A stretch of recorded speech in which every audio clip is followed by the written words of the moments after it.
This morning, especially for the ruling All Progressives Congress, is that of excitement at their win after a very long weekend. Of course, the announcement of this result took about 72 hours before a winner was declared.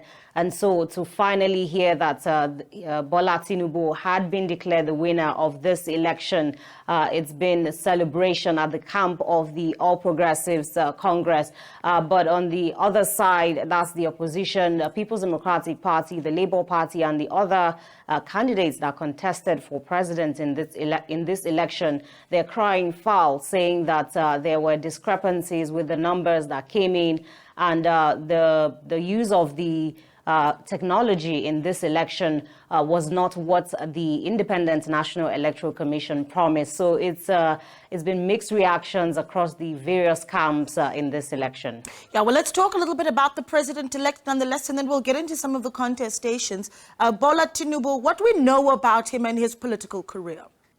Well, this is the first time he has actually contested to become the president of the country, even though he has made his intention to become the president of Nigeria. And when he even when he picked up the form to run for president, he had said that he felt that it was his turn because he has actively participated in bringing in President Muhammadu Buhari to power when they joined forces from different parties to form the All Progressives Congress. And so he felt that it was time for him to become the president of Nigeria. And he's a two-time governor of the commercial capital of Nigeria, that's Lagos State.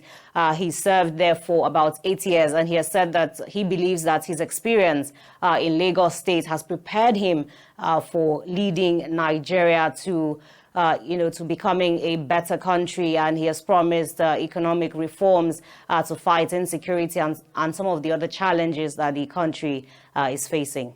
Yeah, at the same time, though, and let's get back to the contestations that you had touched on earlier, Ajek. One of them, of course, also coming from the former president of Nigeria, former President Obasanjo, who is also the European Union observer, observing the elections, having criticized the process, saying, citing fraud and corruption. I mean, what's the narrative that's being shared coming out of a whole former president saying those words? Well, it's not, these allegations are not just coming from the former president. We've also had other observers, election observers that came to monitor this particular election, talking about the late arrival of materials. And then they've also said that INEC was not really prepared for this particular election. The way it was carried out was not what INEC had promised and did not exactly follow the rules that were set for the conduct of this particular election. And he is joining forces with the opposition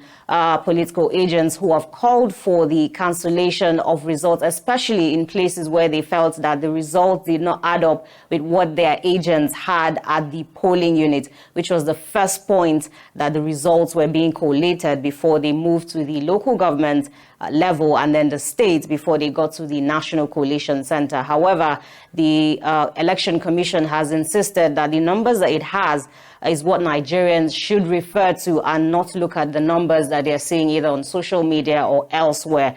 But it has also said that if anyone has an issue with the results, they can seek redress in the courts, but they need to allow the process to come to a conclusion. And we saw the announcement of the winner in the early hours of today.